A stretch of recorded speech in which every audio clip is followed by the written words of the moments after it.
Olá, olá, meus amigos, minhas amigas, boa tarde. Estamos aqui mais uma vez com o Gazeta Entrevista nesta quarta-feira, não é? E o nosso convidado aqui para o primeiro e também o segundo bloco é o Padre Máximo.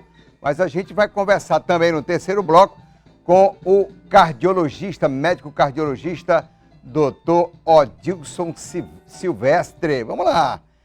É bom as informações, saber como é que anda a sua saúde, seu coração, porque muita gente faz preventivo para muita coisa, mas esquece do coração e também do cérebro. Bom, o papo aqui começa com o Padre Máximo. Boa tarde, Padre Máximo. Boa tarde, querido Astério. Estamos aqui. Obrigado.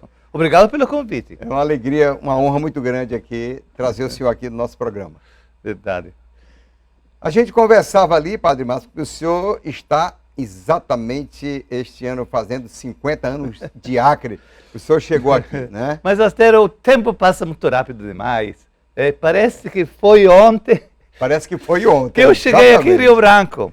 74. 74. A gente aterrissou naquele aeroporto que agora não existe mais. Ali onde é. Agora é um aeroporto desativado, onde é a Arena da Floresta. Exatamente.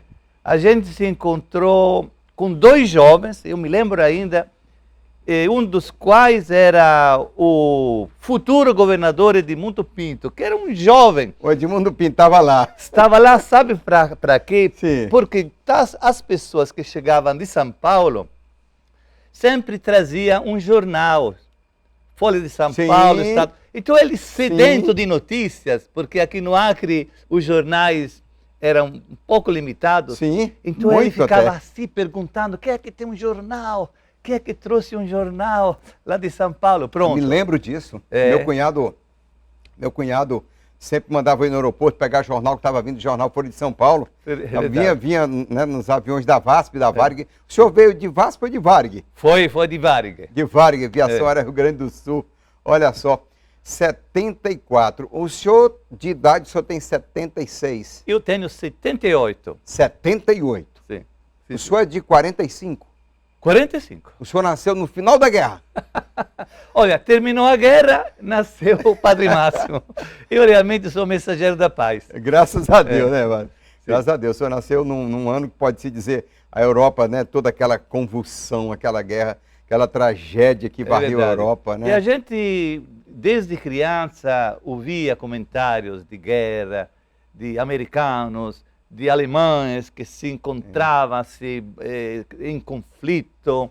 E depois a gente teve aquela experiência, aliás, do comentário desta bomba atômica, Hiroshima, Nagasaki. Então, marcou muito. Marcou, aquilo, né? A minha infância foi uma infância tranquila, mas certamente no meio de tantos comentários bélicos, de guerra, de conflitos, certamente. Inclusive, o meu pai também foi um combatente e caiu mesmo. E eu praticamente sempre fui considerado um órfão de guerra, com todos os privilégios também. Porque o Estado italiano concedia aos órfãos de guerra todos os privilégios para estudar nas escolas, de graça, enfim. O senhor, na Itália, o senhor era de uma área rural ou urbana? Sua família? Um município... Município pequeno. Entre a zona rural e a zona urbana. Produtores de vinho, de uva? Azeite, melancia, como aqui? Maçã. Maçã também. Sim. Todas aquelas frutas gostosas. Como é que foi, assim, o chamado para o sacerdócio? Bom, quando criança, você fica admirado pelas pessoas mais adultas, não é? Então, sempre tem aquele jogador de futebol. Sim. Aí tinha aquele campeão de ciclismo. Naquela época, havia dois grandes campeões mundiais, Bartali, Coppi. Aí digo, aí você é um ciclista, aí você é um jogador, ou eu vou ser um advogado, que tem um advogado lá naquela cidade pequena. Mas eu vou ser padre, pronto. Porque eu fiquei encantado pelo trabalho comunitário do padre da minha paróquia.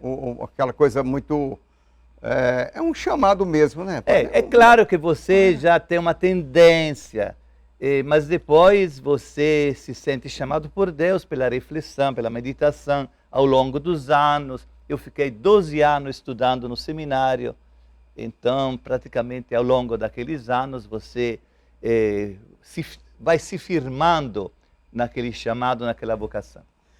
O senhor, quando chegou em 74, já falava português ou não? Olha, o meu português foi um pouco sofrido, porque eu estudei português. Mas eu me lembro, na estrada de Porto Acre, nós paramos para visitar as famílias. Eu cheguei numa casa, na estrada mesmo. Sim. E aí tinha uma criança nos atendendo na porta. E quando eu comecei a falar, ela se apavorou, correu dentro de casa, chamou a mãe dizendo: tem um bêbado na porta de casa. Porque o meu português era tão enrolado que parecia de um bêbado. Mas essa história está aí registrada. O senhor nunca pensou em escrever um livro? Ou já escreveu, escreve? Olha, eu desde que cheguei aqui, eu me acostumei as memórias, a fazer o quaderno de marcha. Caderno de caminhada. Caderno de caminhada, então, diário da caminhada. Eu juntei tudo, saíram 12 livros, 1.500 páginas de folha de A4.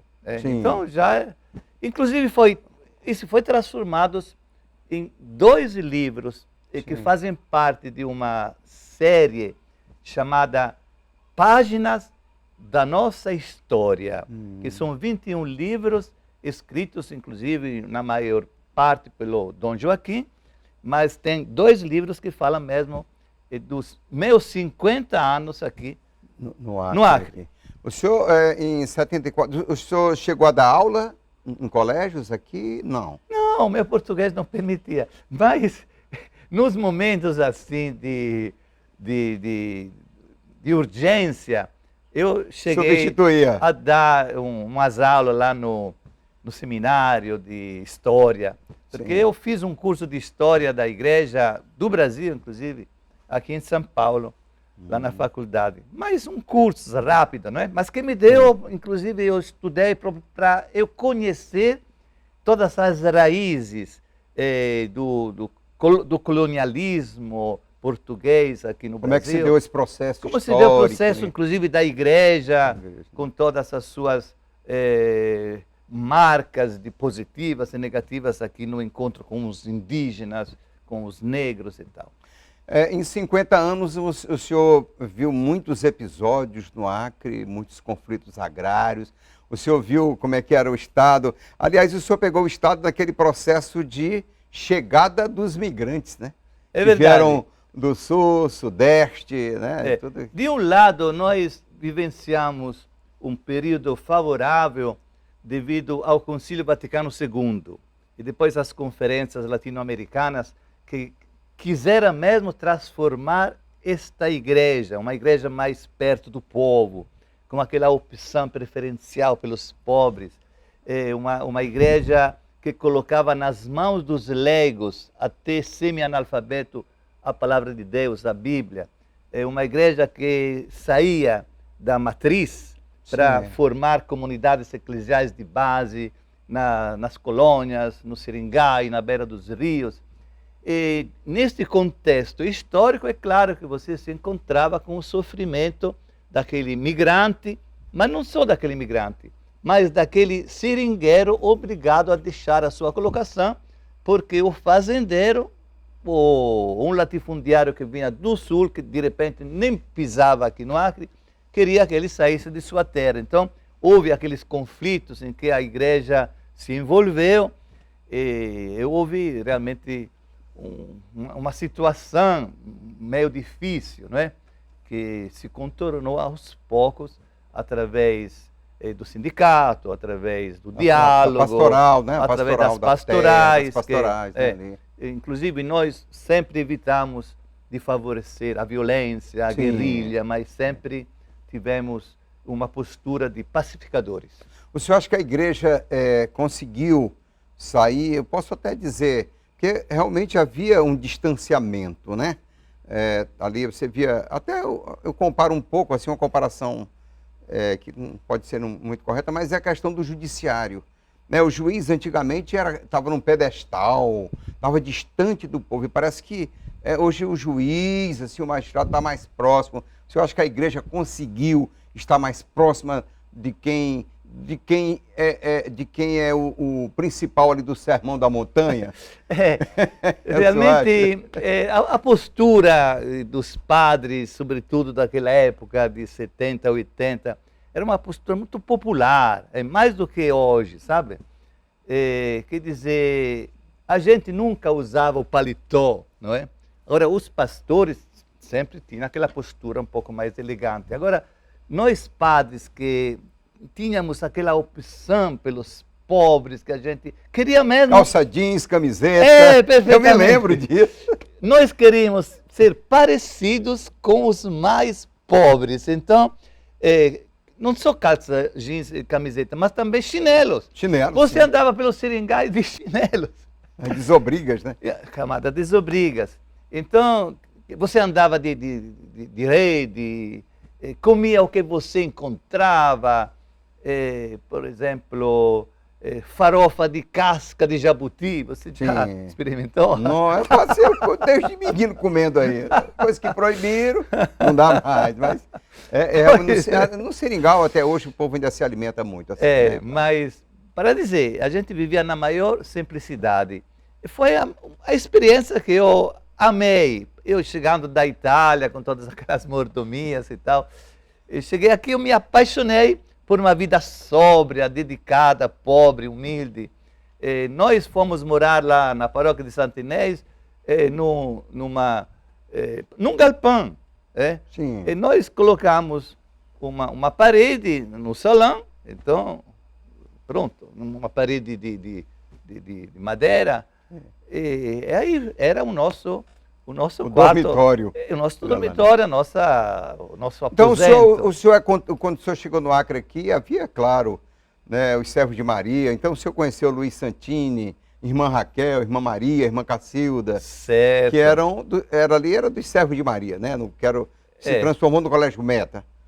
Era mais dos maristas, mas antes era o servo de Maria. Depois chegaram os maristas. Sim. E a gente... não é a mesma coisa. Não é a mesma coisa. Tá São congregações diferentes. Sim, mas é interessante o que o senhor falou, porque realmente, no início, sempre dirigia a prelazia o servo de Maria. Depois, precisou de um reforço. Então, Dom Moacir foi na Itália procurando padres e encontrou 3 da nossa diocese, um dos quais fui eu. Mas nós tínhamos um relacionamento muito bom com o servo de Maria. Sempre ele nos convidava toda semana, na quinta-feira, para almoçar com eles. Inclusive, eu me lembro ainda de um momento terrível, porque quando eu vi farinha em abundância na mesa, eu achava que fosse queijo parmesão. Então eu enchi o prato. Era farinha. Era farinha. Eu digo, mas que queijo é esse? E todo mundo ficou explodindo em gargalhadas. Mas na realidade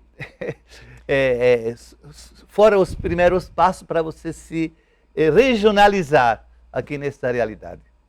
Bom, a gente vai para o intervalo comercial, daqui a pouco eu volto para o segundo bloco, conversando aqui, memórias com o Padre Máximo, sobre a nossa história e a história do Acre. Eu vou saber, depois no outro bloco, se ele trabalhou só nessa região ou se também foi para o lado do Juruá. Daqui a pouco, depois do intervalo.